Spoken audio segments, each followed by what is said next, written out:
पाकिस्तान में चीनी इंजीनियरों और कर्मचारियों पर पिछले कुछ सालों में कई बार आतंकी हमले हुए हैं। चीन ने इन हमलों पर कड़ी आपत्ति जताई है, लेकिन पाकिस्तान की कोशिशों के बावजूद हमलों में कमी नहीं आई है। हाल ही में पाकिस्तान के कराची शहर में एक कार में बम धमाका हुआ, जिसमें चीनी नागरिकों को निशाना बनाया गया। इन आतंकी हमले और घटनाओं से परेशान चीन अब पाकिस्तान पर पूरी तरह से भरोसा करने से हिचक रहा है।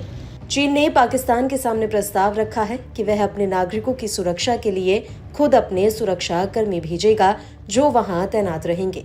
चीन के सैनिकों के साथ पाकिस्तान के सुरक्षा बल भी मौजूद रहेंगे। चीन के हजारों नागरिक पाकिस्तान में अलग अलग परियोजनाओं पर काम कर रहे हैं। उनकी सुरक्षा चीन के लिए अब गंभीर चिंता का विषय बन गई है।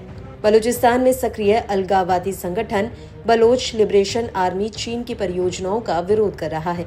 उनका मानना है कि पाकिस्तान और चीन मिलकर उनके स्थानीय संसाधनों पर कब्जा कर रहे हैं। इस विरोध में चीनी नागरिकों पर हमले जारी हैं। चीन लगातार पाकिस्तान से अपने नागरिकों की सुरक्षा सुनिश्चित करने का आग्रह कर रहा है, लेकिन अब तक ऐसी घटनाओं को रोकने में पाकिस्तान विफल रहा है। इन घटनाओं के चलते अब चीन ने अपने ही सुरक्षा कर्मियों को तैनात करने का फैसला किया है। अब सवाल यह है कि इस फैसले से भारत को क्या दिक्कत होगी। तो अगर चीनी सैनिक पड़ोसी पाकिस्तान में तैनात होते हैं, तो इससे भारत की सुरक्षा चिंताएं बढ़ जाएंगी। पाकिस्तान में तैनाती के बहाने वह भारत की सैन्य जासूसी कर सकते हैं। ये भारत की सुरक्षा के लिहाज से ठीक नहीं होगा। इसलिए भारत की चिंता चीन के इस ऐलान से बढ़ने लगी है। हालांकि भारत इस मामले पर अभी से सतर्क हो गया है। बीजिंग द्वारा इस्लामाबाद को पाकिस्तानी सुरक्षा एजेंसियों को भेजे गए एक लिखित प्रस्ताव में आतंकवाद विरोधी अभियानों में सहायता करने और संयुक्त हमले करने के लिए सुरक्षा एजेंसियों और सैन्य बलों को एक दूसरे के क्षेत्र में भेजने की अनुमति देने वाले एक खंड का उल्लेख किया गया है।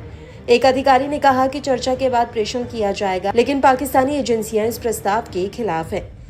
आपको बता दें कि पिछले महीने कराची एयरपोर्ट पर हुए एक हमले में 2 चीनी इंजीनियर मारे गए थे, जो थाईलैंड से छुट्टियां मनाकर वापस लौट रहे थे। इस हमले के बाद चीन ने पाकिस्तान की सुरक्षा व्यवस्था पर असंतोष व्यक्त किया और अपने नागरिकों की सुरक्षा का जिम्मा खुद उठाने का फैसला लिया है।